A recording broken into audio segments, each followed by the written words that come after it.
Hello dear students, आज हम एक नए मॉड्यूल में आते हैं। मॉड्यूल 1 में आपने रेडियल ट्रांसवर्स वेलोसिटीज और एक्सेलरेशन स्टडी की, यानी मोशन इन प्लेन। अब हम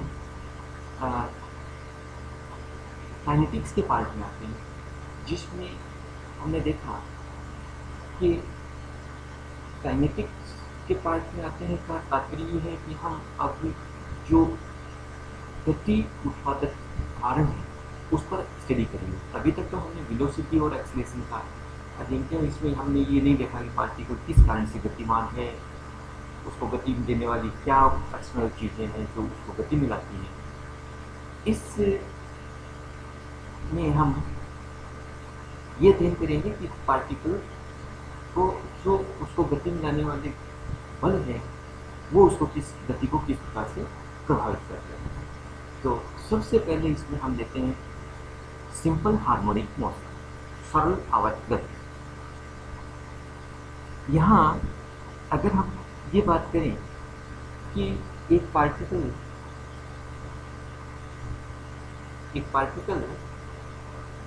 स्ट्रेट लाइन में गतिमान है और उसके लिए एक फिक्स पॉइंट ले लेते हैं, मान लीजिए O, suppose this is fix point, और पार्टिकल मान लीजिए कहीं है A पॉइंट। अब आप ये मान सकते हैं कि ये पार्टिकल यहाँ रेस्ट में है, मीन्स यहाँ वेलोसिटी 0 है। यहाँ पार्टिकल रेस्ट में होने का मतलब क्या होगा, उसकी वेलोसिटी है वो यहाँ 0 है। ओके, तो कोई मोशन नहीं है इस स्ट्रेट लाइन के अलोंग, पार्टिकल की कोई मोशन यहाँ है नहीं। अब हम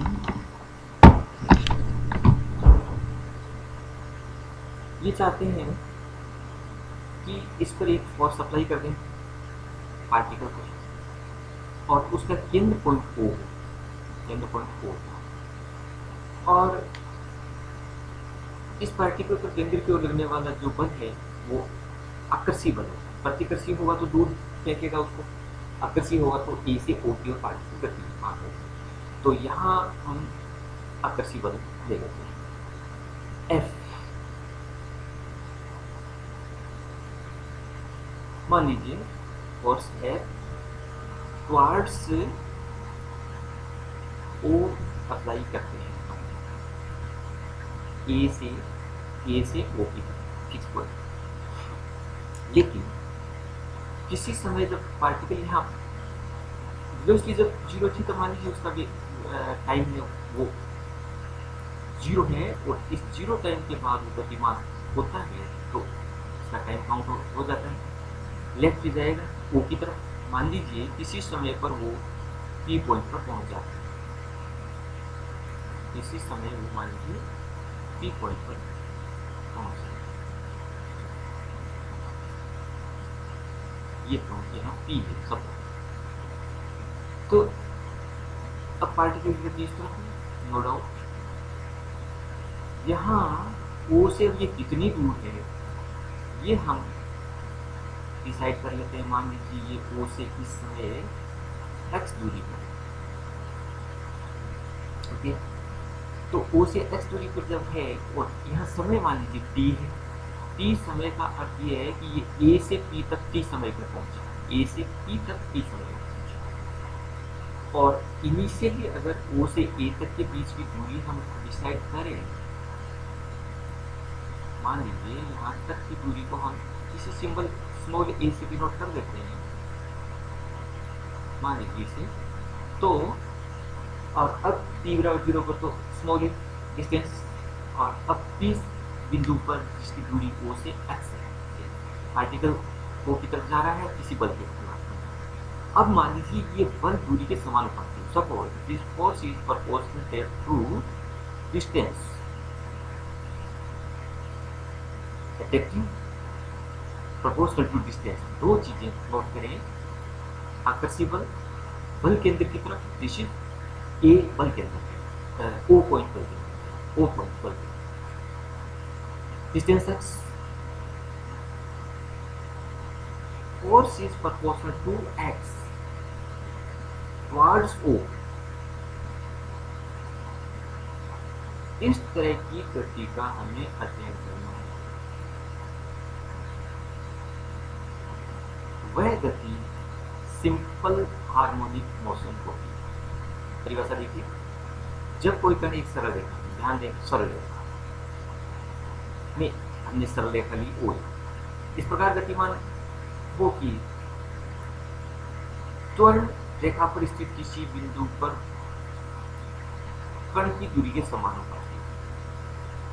ओके, मैं यहाँ फोर्स बता रहा हूँ आपको, proportional to x, और you know force is mass multiplied by acceleration।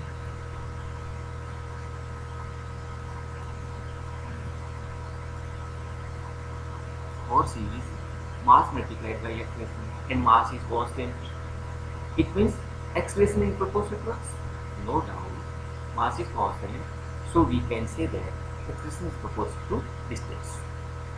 इसलिए यहाँ ये त्वरण रेखा पर स्थित किसी स्थिर बिंदु की दूरी के समानुपाती बता दिया गया है सर्वदा। और दूसरी बात वो लिस्ट है O की तरफ डायरेक्शन मोशन, तो कण की गति को सरल आवर्तन की कहते हैं। ये सरल आवर्तन की परिभाषा है। तो this is simple harmonic motion, definition of simple harmonic motion, meaning of simple harmonic motion, because ये सरल रेखा में है इसलिए सिंपल। और हार्मोनिक का तर्क हम दे सकते हैं, इसको डिस्कस करने के बाद में बताऊंगा कि हार्मोनिक। तो अब हम इस मौसम को डिस्कस करें। इस मौसम को डिस्कस करने का अर्थ है हम तीन बातें डिस्कस करें। नंबर 1, हम तीन बातें डिस्कस करेंगे। रिलेशन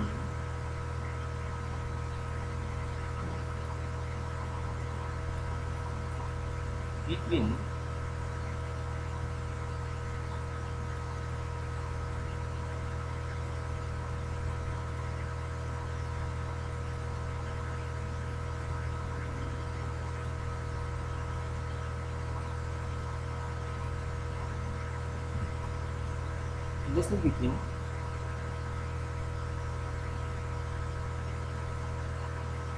velocity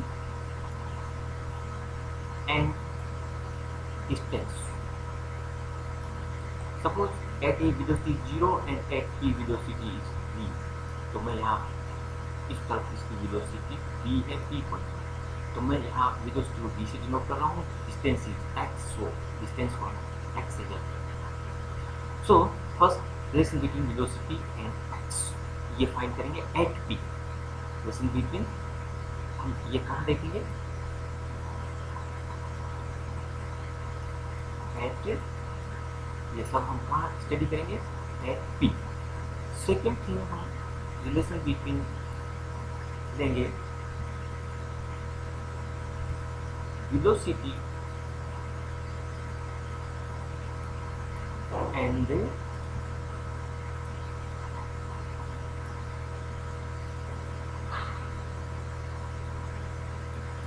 टाइम,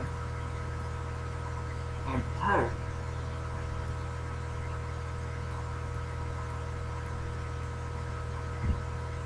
सेकेंड हम ले लेते हैं relation between distance and x and P, और थर्ड हम ले लेंगे रिलेशन बिटवीन कौन सा बच गया, वेलोसिटी एंड टी। तो ये अगर तीन रिलेशन हम फाइंड कर लेते हैं एट पी, तो ये डिस्कशन ऑफ मोशन है। तो अब हमें क्या करना है, discussion of motion.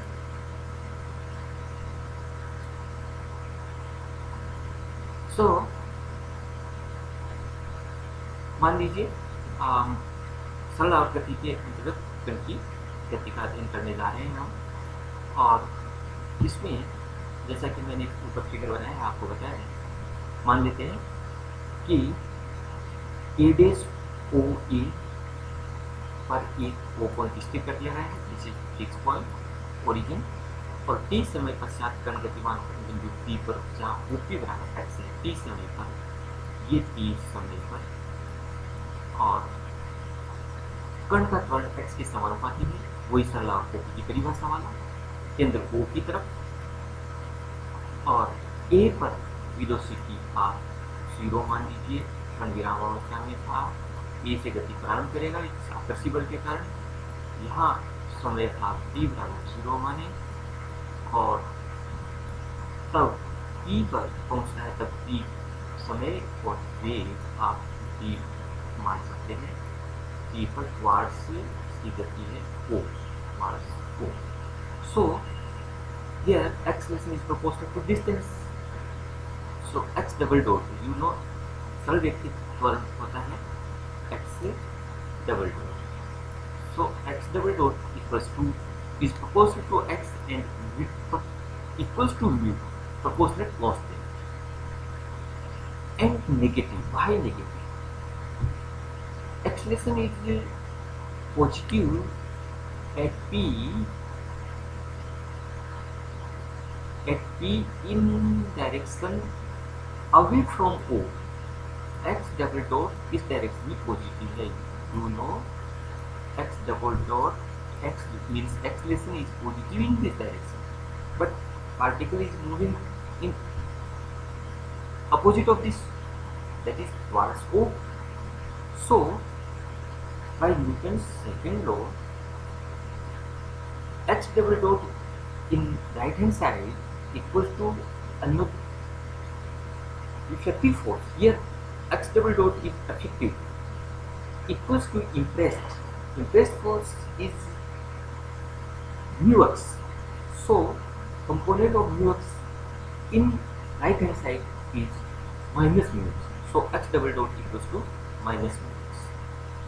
And now v dvdx, you know x double dot is v dvdx equals to minus mu x, and this is differential equation of order first, and on separating parameters this is this, and on integrating we have found v square over 2 equals to minus mu x square over 2 plus integration constant, and multiplied by 2 v square plus minus mu square plus integration constant c1. But particle A पर विरामावस्था में है, v equal to 0 है, O से A तक की distance हम A मान लेते हैं, सपोज O से A तक की दूरी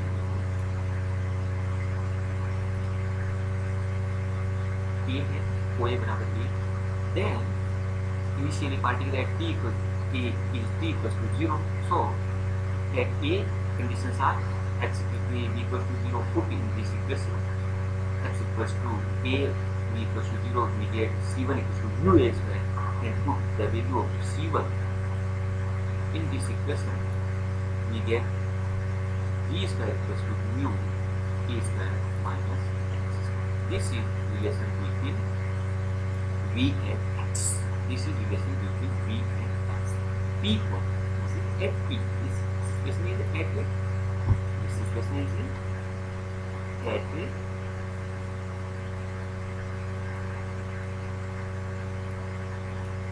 P. This is at P. So P square equals to mu a square minus x square. अब कण है, फर्स्ट केस में हम कह सकते हैं कि पार्टिकल A से विरामावस्था से बिंदु O की तरफ चलता है। उस स्थिति में equation 2 square root of plus minus sign, equation first का स्क्वायर रूट लेने पर under root of a square minus x square, and v equals to dx dt on separating parameters, dx dt equals to minus 1 upon root mu, and this is on integrating t equals to 1 upon root mu, this is integration cos inverse x upon a here with this minus sign. So cos inverse x over a plus c2, again initially at a, this is condition at a, this condition is at a,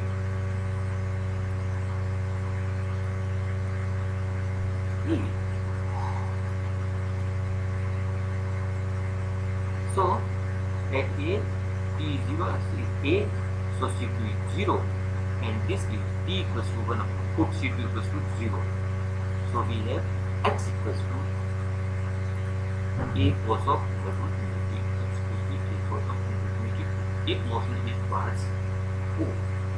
second case O से गति प्रारंभ करता है, तब की स्थिति में देखते हैं जब O से गति प्रारंभ करता है तब V equal to d x positive sign लेना होगा हमें, क्योंकि ये O से राइट हैंड साइड में, O से राइट हैंड साइड में जाते हैं तब पॉजिटिव और लेफ्ट O की तरफ आते हैं, क्योंकि एक्स की डायरेक्शन होती है, टाइम के साथ डिस्टेंस घट रही होती है।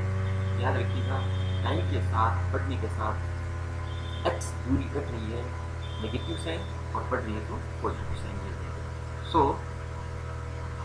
इन दिस केस पॉजिटिव साइन लेने पर, इंटीग्रेट करने पर T equals to separation of parameter और इंटीग्रेटिंग इनिशियल कंडीशन अप्लाई करने पर T equals to for the particle move from O to towards A, then this X equals to A sin of under root mu. So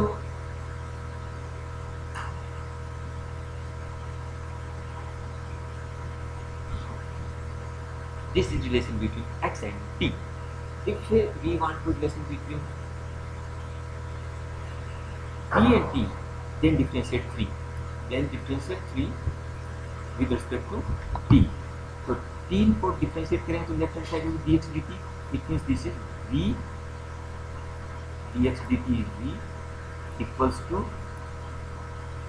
A cos of under root mu T. तो इसका differentiation under root mu A under root mu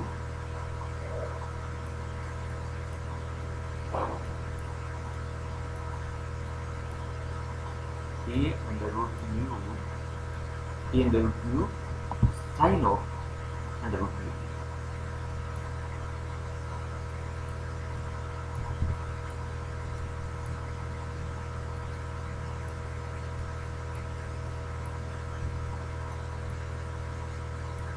This is relation between V and T. Relation between V and T. इस तरह से हम तीन relation between V and X, relation 2, relation between X and T, relation 3, and relation between V and T, तीन का differentiation करके बात कर सकते हैं। ये सरलावृत्ति है और इसकी नेचर क्या होगी ये देखिएगा। जब पार्टिकल एक O पर पहुंचता है तब उसका वेग अधिकतम होगा, velocity at O maximum, velocity at A maximum होगी, और वो वेलोसिटी क्या होगी, O पर x इक्वल टू 0 होगा। Then this is under root mu A from this equation at O velocity सबसे V नॉट क्या होगी, under root of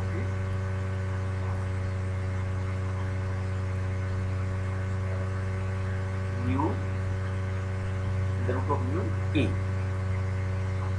since x is 0 at O x is 0, so this is maximum, और इस maximum velocity के कारण particle O से वहीं तरफ चला जाएगा, A डैश तक जाएगा, वहां जाकर पुनः 0 होगा, और फिर वही आकर्षी बल के कारण ये O की तरफ गति करेगा, और O पर अधिकतम वेग के साथ आकर्षी बल शून्य हो जाएगा ये गति, लेकिन अधिकतम वेग के कारण जो तीसरा गति का नियम है के कारण O को पार करते हुए A तक जाएगा। जैसे O को पार करेगा इस पर आकर्षी बल कार्य करेगा, A पर आकर वेग 0 हो जाएगा। इस तरह से ये A और A डैश के बीच दोलती गति है। अतः हम कह सकते हैं कि ये सिंपल हार्मोनिक मोशन, ये सिंपल हार्मोनिक मोशन के बारे में हमारा एक लेसन, जिसमें हमने रिलेशन सिंपल हार्मोनिक मोशन के लिए V और X में रिलेशन देखा, जो कि V square mu A square minus X square, X and T में relation X equals to A cos of under root mu